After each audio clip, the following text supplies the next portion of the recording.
नमस्कार मंडळी. मी संजय पवार. आपल्या दिव्य ऊर्जा ज्योतिषीय प्रबोधन ह्या चॅनेलवरती तुम्हा सर्वांचं सहर्ष स्वागत.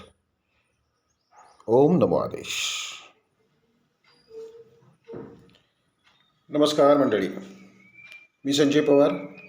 आपण पाहत आहात दिव्य ऊर्जा ज्योतिष प्रबोधन. या व्हिडिओमध्ये म्हणजे हा व्हिडिओ बनवण्यासाठी मला हा वेळ का काढावा लागला, कारण नव्यानं माझ्याकडे आलेले एक जातक आहेत. हे लग्न करावं की न करावं, कारण त्यांना कोणीतरी सांगितलं की तुम्हाला गुरु 12वा आहे, म्हणून तुम्हाला आता ह्या वर्षी म्हणजे ह्या 12व्या गुरुमध्ये लग्न करता येणार नाही. करायचंच असेल तर गुरुची शांती करा आणि मग लग्न करा. ह्या मुद्द्यावरती म्हणजे असा हा मुद्दा बऱ्याच वेळा समोर येतो बघा. गुरु 4था, 8वा किंवा 12वा कधी होतो याचं आवश्यक तेवढं ज्ञान तरी ह्या लोकांना आहे की नाही हीच शंका येते. फक्त माझी राशी कुठली आहे आत्ता सध्या, मी समजा त्या जातकाची राशी होती मिथुन आणि आत्ता गुरु कुठे आहे तर वृषभेला आहे, म्हणून तुमच्या राशीला गुरु 12वा आहे, म्हणून तुम्हाला लग्न करणं योग्य होणार नाही. करायचंच असेल तर गुरुची शांत करा आणि मग लग्न करा. ज्यावेळेस त्या जातकाची पत्रिका हाताळली, पत्रिका पाहिली, त्यात असं लक्षात आलं की सध्याचा जो गुरु आहे आपला हा साधारण 1.5-2 अंशावर आहे आत्ताचा. आणि त्या जातकाच्या कुंडलीमध्ये गुरुचे अंश किती होते तर ते आहेत 15 अंश. हा मुद्दा का समोर घेतोय मी इतक्या म्हणजे घाईघाईने, त्याच्या मागचं कारण हे असं आहे की त्या जातकाला एका जाणकार व्यक्तीने सांगितलं की त्यांना गुरु 12वा आहे, त्यामुळे त्यांना लग्न ह्या वर्षी 12व्या गुरुत लग्न होत नाही. फक्त त्यांनी राशी बघितली आणि ठोकून दिलं. थोडक्यात काय, शांती करण्यासाठी भरीस पाडलं, भीती दाखवली. मग 12व्या गुरुमध्ये असं होतं आणि तसं होतं, मग तुमचा गुरु तर अमुक आहे, तुमचा गुरु तर तमुक आहे. जे भीतीदायक जेवढी वाक्य असतील तेवढी सगळी त्यांच्या कपाळी मारून मोकळे झाले ते माणूस. मुद्दा असा आहे, गुरु 12वा, 8वा, 4था केव्हा होतो आणि त्याला अशुभ ठरवलं कोणी ठरवला? माझ्या बहुतेक व्हिडिओमध्ये तुम्ही ऐकलं असेल, कुठलाही ग्रह, कुठलंही नक्षत्र सरसकट सर्वांना एकाच पद्धतीने न शुभ ठरतात न अशुभ ठरतात, बरोबर ना? तर विषय आहे 12व्या गुरु असताना लग्न करायचं का, किंवा 4था, 8वा किंवा 12वा असताना लग्न करतात का? काही हरकत नाही. तुम्ही गुरुचे अंश बघा.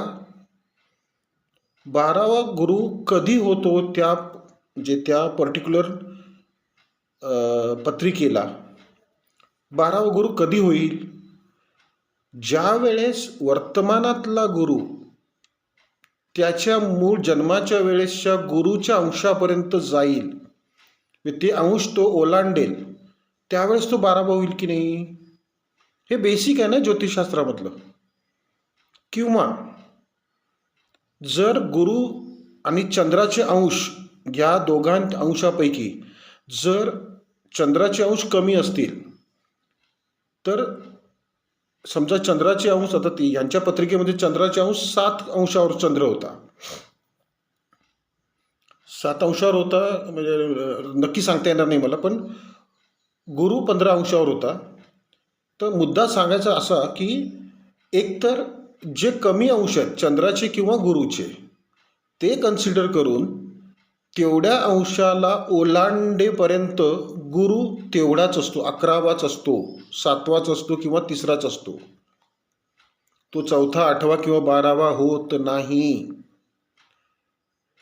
वर्तमान ग्रहगोचरी मधला गुरु ज्या वेळेस 15-16 अंशावर जाईल त्याच वेळेस त्या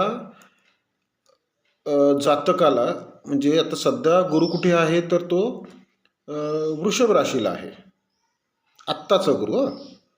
म्हणजेच मिथुन राशीची जी नक्षत्र आहेत किंवा मिथुन राशींची जी लोक आहेत त्यांना तो गुरु 12वा आहे, बरोबर ना. तर त्यांनी हाच मुद्दा लक्षात घ्या की आपला मूळ गुरु किती अंशावर आहे किंवा आपला मूळ चंद्र किती अंशावर आहे. ते अंश ओलांडल्यानंतरच गुरु तुम्हाला 12वा होईल, 4था होईल किंवा 8वा होईल. येते लक्षात. तर हे चुकीचं जे कामकाज चाललंय ते अतिशय चुकीचं आहे. फक्त एक तुम्हाला शांती संस्कार मिळावे म्हणून त्याच्या आयुष्याचे तुम्ही वाटोळ करताय. चांगलं स्थळ असेल, जर त्यांचे पै पाहुणे जुळत असतील, गोत्र जुळत असेल व्यवस्थित, दोघांची मनं जुळत असतील, दोघांच्या कुंडल्या जुळत असतील छानपैकी, आणि दोघांची फॅमिली एकमेकाला पूरक असतील, म्हणजे सामावून घेणारे असतील, अशा कुटुंबाला, अशा लग्न कार्याला तुमच्या अपूर्ण ज्ञानाचा किती मोठा फटका बसेल किंवा तुमच्या स्वार्थी मतलबी ज्ञानाचा किती मोठा फटका बसेल. येते लक्षात. हे जसं सांगणारं जे अर्धवट ज्ञानातून सांगतात ना, तुम्हाला अमका गुरु आहे, तमका गुरु आहे आणि लग्न करू नका, करायचंच असेल तर अमुक करा, तमुक करा. हे दोघांना सांगतोय, ज्यांना ज्या कार्यामध्ये उभे आहेत त्यांना, आणि जे जाणकार स्वतःला म्हणवतात त्यांना देखील आहे. थांबवा कुठेतरी ही फालतूगिरी थांबवा. तुमच्या ह्या म्हणजे काही निवडक लोकांच्या मूर्खपणामुळे शास्त्र बदनाम होते. शास्त्राकडे जनसामान्यांचं बघण्याचा दृष्टिकोन दूषित होतोय आणि चांगलं घडणार असतंय त्याला कुठेतरी खीळ बसतीये ना.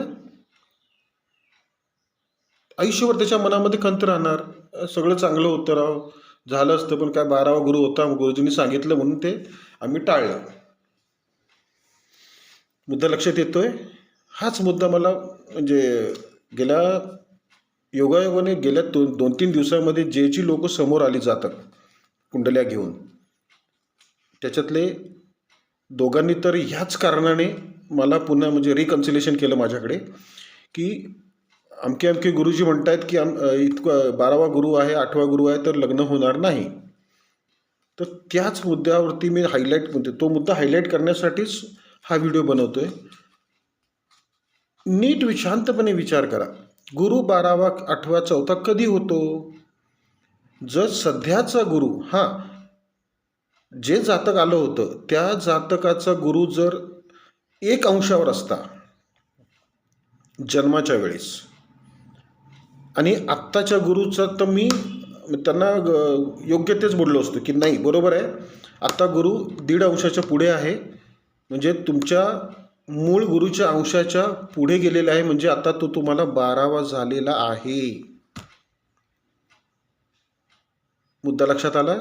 छोटा मुद्दा आहे पण खूप महत्त्वाचा आहे.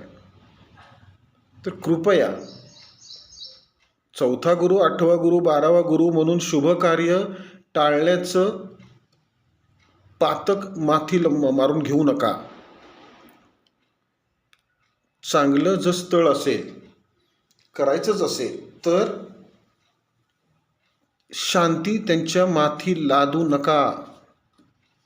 याच्या मागचं दुसरं आणखीन एक कारण असं आहे जर त्या जातकाच्या जन्म नक्षत्र गोचरीनुसार गुरु जर त्यांना संपत्तकारी असेल तर, संपत्तिकारक असेल तर, आणि त्याच्या कुंडलीमध्ये रास समजा मेष लग्न असेल तर गुरु मेष लग्नाला आत्ताचा गुरु कुठे गेला तर कुटुंबस्थानात गेला, धनस्थानात गेला, बरोबर ना. तोच गुरु त्या कुंडलीच्या नवमांशामध्ये जर सप्तमातून जात असेल तर, भाग्यातून जात असेल तर, येते लक्षात. तर हे सगळं पहा ना. नुसतं वरवरचं गुरु, या अमक्या राशीचा गुरु म्हणजे मिथुनेला गुरु आता सरसकट 12वाच प्रत्येकाला धरायचं हे चुकीचं आहे. कुठेतरी कळत नकळत तुमचा मूर्खपणा समोर येतो, उजागर होतो, उघड होतो, आणि कारण नसताना शास्त्राकडे पाहण्याचा दृष्टिकोन जनसामान्यांचा दूषित होतो. सगळ्यांना एकाच माळेमध्ये गोवल्या जातं. हाच मुद्दा मला ह्या व्हिडिओतून हायलाईट करायचा होता. गुरु 4था, 8वा, 12वा केव्हा होईल? ज्या वेळेस त्याच्या मूळ अंशाच्या पलीकडे तो गुरु ज्या वेळेस जाईल, त्या अंशावर जाईल, त्यावेळेस तो खऱ्या अर्थानं 12वा, 8वा किंवा 4था होईल. तोपर्यंत नाही. आता जी केस म्हणजे जे जातकाची केस समोर मांडली घेऊन मग तुमचा हा व्हिडिओ बनवला आपला, त्याला लग्न करण्यासाठी किती अवधी आहे आता? म्हणजे आत्ता तो गुरु 1.5 ते 2 अंशावर, समजा आपण 2 अंशावर आहे, आणि गुरु साधारण 2 महिन्यामध्ये 1 अंश पुढे सरकतो, बरोबर ना. येते लक्षात मी काय बोलतोय ते? बघा, विचार करा. जाणकार लोकांनी याच्यावर टिप्पणी द्या, मी काय बोललो त्याच्यावर. कारण आहे त्याला पण, मी काय बोललो ते. तर गुरु किंवा चंद्र जन्माच्या वेळेस कमीत कमी अंशाच्या म्हणजे त्यांच्या अंशाच्या पुढे गेलेला गुरु हा प्रामुख्याने त्यांना 12वा, 8वा किंवा 4था होतो. तोपर्यंत नाही. जसं ह्या क्लायंटलासाठी 12वा गुरु कधी होईल? साधारण इथून पुढे 5 ते 6 महिन्यानंतर. येते लक्षात. जोपर्यंत 15 अंशावर जात नाही गुरु तोपर्यंत, किंवा 15 अंशाच्या पुढे जात नाही तोपर्यंत गुरु त्यांना 11वाच असणार आहे. हा मुद्दा लक्षात घ्या. गुरु संदर्भातला हा मुद्दा आवडला असेल, हा व्हिडिओ लाईक करा, आपल्या चॅनलला सबस्क्राईब करा, आणि हा व्हिडिओ महत्त्वाच्या माहितीचा व्हिडिओ जास्तीत जास्त लोकांपर्यंत शेअर करा. थांबूया इथे. असाच एखादा आणखीन मुद्दा घेऊन पुढच्या व्हिडिओमध्ये आपण येऊया. ठीक आहे. तोपर्यंत ओम नमो आदेश. शुभम भवतु.